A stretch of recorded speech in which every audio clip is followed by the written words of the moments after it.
Iron প্ৰচুৰকৈ থকা আমিষ বিধিসমূহৰ spoken টিউটৰিয়েলটোলৈ স্বাগতম। এই টিউটৰিয়েলটোত আপুনি শিকিব শৰীৰত আইৰনৰ ভূমিকাৰ বিষয়ে। আইৰন প্ৰচুৰকৈ থকা আমিষ বিধিসমূহৰ প্ৰস্তুতকৰণ। শৰীৰত বহুতো দৰকাৰী ফাংচনৰ বাবে আইৰনৰ প্ৰয়োজন হয়।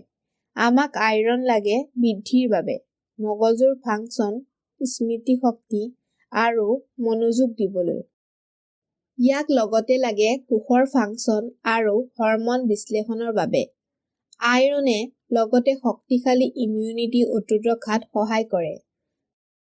খাদ্যৰ পৰা পোৱা আইৰন দুভাগত বিভক্ত হয়: হিম আইৰন আৰু ন'ন-হিম আইৰন। হিম আইৰন আহে মাংসত পোৱা হিমোগ্লবিন আৰু মায়োগ্লবিনৰ পৰা। গতিকে আমিষ খাদ্যসমূহ হৈছে হিম আইৰনৰ ভাল উৎস।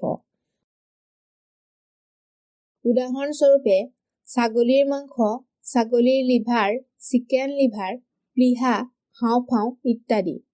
ন'ন-হিম আইৰন আহে নিৰামিষ খাদ্যৰ পৰা। উদাহৰণস্বৰূপে মাহ, খাদ্যশস্য আৰু সেউজীয়া পাতৰ শাক-পাচলি। হিম আইৰন বেছি ভালকৈ শোষিত হয় ন'ন-হিম আইৰনৰ তুলনাত। আগলৈ শোষণক অধিক উন্নত কৰিবলৈ কিছু পইণ্ট মনত ৰাখিব লাগিব। আপোনাৰ আহাৰক ভিটামিন চি প্ৰচুৰকৈ থকা খাদ্যৰ লগত মিলাওক। আপুনি আহাৰক সজাব পাৰে ধনিয়া পাত, পদিনা পাত বা নেমুৰ ৰসেৰে। ভিটামিন চি প্ৰচুৰকৈ থকা ফল-মূল আৰু শাক-পাচলিক খাদ্যৰ সৈতে একেলগে খাব পাৰি। আহাৰৰ সৈতে চাহ বা কফি সেৱন নকৰিব। সিহঁতে আইৰনৰ শোষণত বাধা দিয়ে। আহক এতিয়া কিছু আইৰন প্ৰচুৰকৈ থকা আমিষ বিধিৰ প্ৰস্তুতকৰণক চাওঁ। প্ৰথমটো হৈছে ছাগলীৰ প্লীহা ফ্ৰাই। এই বিধিটোৰ বাবে লগা সামগ্ৰীসমূহ হৈছে 100 গ্ৰাম বা ছাগলীৰ প্লীহা 2টা, 1 চামুচ আদা-নহৰুৰ পেষ্ট, আধা চামুচকৈ জলকীয়া পাউডাৰ, ধনিয়া পাউডাৰ, জিৰা পাউডাৰ, 4/1 চামুচকৈ গৰম মছলা পাউডাৰ, হালধি পাউডাৰ। আপোনাক লগতে লাগিব নেমু এটা আৰু এমুঠি ধুই পেলাই কাটি লোৱা ধনিয়া পাত। নিমখ সোৱাদ অনুসৰি আৰু 1 চামুচ তেল বা ঘিউ। পদ্ধতি: প্ৰথমতে প্লীহাটো ভালকৈ ধুই চাফা কৰি লওক। তাক প্ৰেছাৰ কুকাৰত লওক আৰু এগিলাচ পানী দিয়ক। নিমখ আৰু হালধি পাউডাৰ দিয়ক। প্ৰেছাৰ কুকাৰৰ সাঁফৰখন মাৰক। মধ্যম জুইত 2 বা 3টামান চিটি মাৰক। প্ৰেছাৰখিনি নিজে নিজে যোৱাৰ পাছতহে কুকাৰটো খুলিব। প্লীহাখিনি উলিয়াওক আৰু কাটি টুকুৰা-টুকুৰ কৰক। প্ৰেছাৰ কুকাৰত থকা পানীখিনি পুনৰ ব্যৱহাৰ কৰিব পাৰি চুপ বা কাৰী বনাওঁতে। পাছত বাটি এটাত আদা-নহৰুৰ পেষ্ট, মছলাখিনি আৰু নেমু এফালৰ ৰস লওক। এই পেষ্টক প্লীহাৰ টুকুৰাখিনি সানক। ইয়াক 20 পৰা 30 মিনিট এফালে ৰাখক। পেন এখনত তেল বা ঘিউ গৰম কৰক আৰু মধ্যম জুইত প্লীহাখিনি ফ্ৰাই কৰক।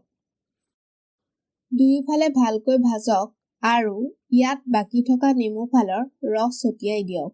ধনিয়া পাতেৰে সজাওক। ছাগলীৰ প্লীহা ফ্ৰাই তৈয়াৰ হ'ল। এই বিধিৰ এবাটিয়ে প্ৰায় 50 মিলিগ্ৰাম আইৰন দিব। দ্বিতীয় বিধিটো হৈছে চিকেন লিভাৰৰ পৰা প্ৰস্তুত কৰা এটা ডিপ। এই বিধিটোৰ বাবে লগা সামগ্ৰীসমূহ হৈছে 3টা চিকেন লিভাৰ, পিঁয়াজ এফাল, 2 ফুটা নহৰু, নিমখ আৰু ক'লা জালুকৰ পাউডাৰ সোৱাদ অনুসৰি, 2 চামুচ মাখন। পদ্ধতি: চিকেন লিভাৰখিনিক ভালকৈ ধুই লওক। পেন এখনত মাখন গৰম কৰক আৰু কাটি থোৱা নহৰু আৰু পিঁয়াজখিনি দিয়ক।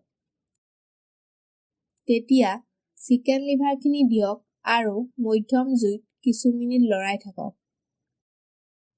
পেনখনত ঢাকনি দিয়ক আৰু নিম্ন জুইত 5 পৰা 7 মিনিট ৰান্ধক। ইয়াক ঠাণ্ডা হ'বলৈ দিয়ক আৰু পাছত মিক্সাৰ জাৰ এটাত লওক।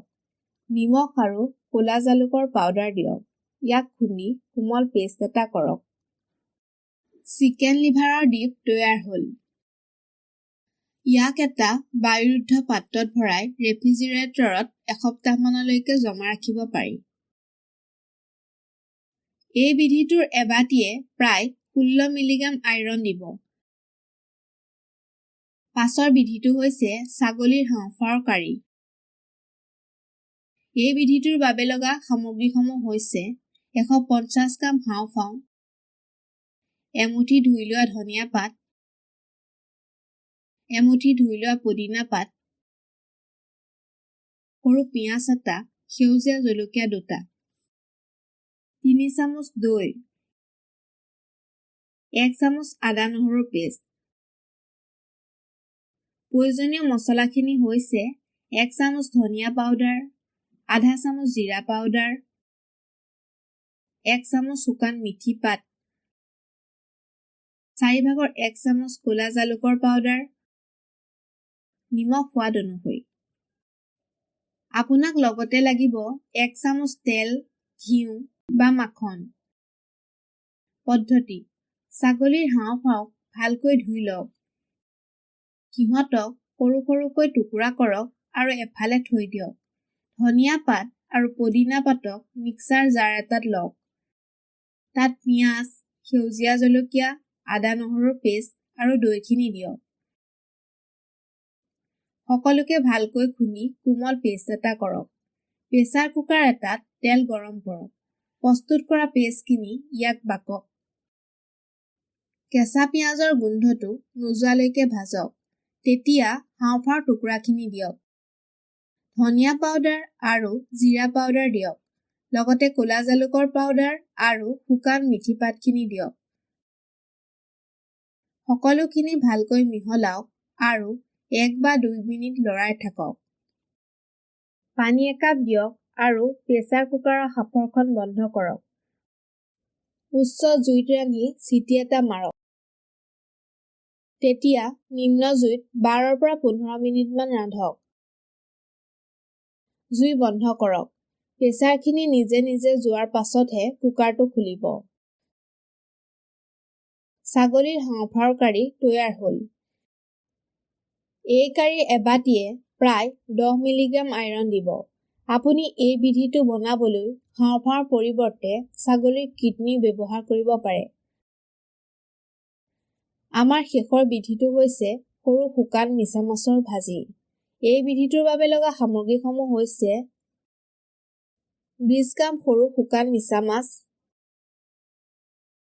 সৰু পিঁয়াজ এটা, বিলাহী এফাল, সেউজীয়া জলকীয়া 3টা, 5 ফুটা নহৰু, 1 চামুচ জিৰা গুটি, 1 চামুচ ধুই পেলাই কাটি লোৱা ধনিয়া পাত। আপোনাক লগতে লাগিব 1 চামুচ ধনিয়া পাউডাৰ, আধা চামুচ জিৰা পাউডাৰ,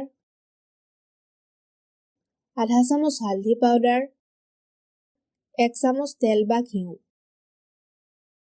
পদ্ধতি: শুকান মিছামাছখিনিক বাটি এটাত 10 পৰা 15 মিনিটমান ভিজাই ৰাখক। ই মিছামাছখিনিত থাকিব পৰা অতিৰিক্ত লেতেৰাখিনিক আঁতৰ কৰিব। সিহঁতক ধুৱক আৰু চাকনি এখনত ৰাখক অতিৰিক্ত পানীখিনি আঁতৰাবলৈ। তাৰ মাজতে সেউজীয়া জলকীয়া, নহৰু কেইফুটা আৰু জিৰা গুটিখিনি লওক। সিহঁতক খুন্দি কোমল পেষ্ট এটা কৰক আৰু তাক এফালে ৰাখক পাছত ব্যৱহাৰ কৰিবলৈ। পেন এখনত তেল গৰম কৰক আৰু কাটি থোৱা পিঁয়াজখিনি দিয়ক। পাতল সোণালী ৰঙৰ নোহোৱালৈকে লৰাই থাকক। তেতিয়া কাটি থোৱা বিলাহীখিনি দিয়ক আৰু কোমল নোহোৱালৈকে ভাজক। মছলাখিনি দিয়ক আৰু ভালকৈ মিহলাওক। তেতিয়া সৰু শুকান মিছামাছখিনি দিয়ক। ই সিজিলে তাত আমি প্ৰস্তুত কৰি থোৱা সেউজীয়া জলকীয়া আৰু নহৰু পেষ্টখিনি দিয়ক। ভালকৈ মিহলাওক আৰু কিছু মিনিট ৰান্ধক। সৰু শুকান মিছামাছৰ ভাজি তৈয়াৰ হ'ল। এই বিধিটোৰ এবাটিয়ে প্ৰায় 4 মিলিগ্ৰাম আইৰন দিব। এই বিধিসমূহক আপোনাৰ দৈনিক আহাৰত সংলগ্ন কৰক ভাল স্বাস্থ্যৰ বাবে। ইয়াৰ সৈতে আমি এই টিউটৰিয়েলৰ শেষ পালোহি। সংযোগ কৰাৰ বাবে ধন্যবাদ।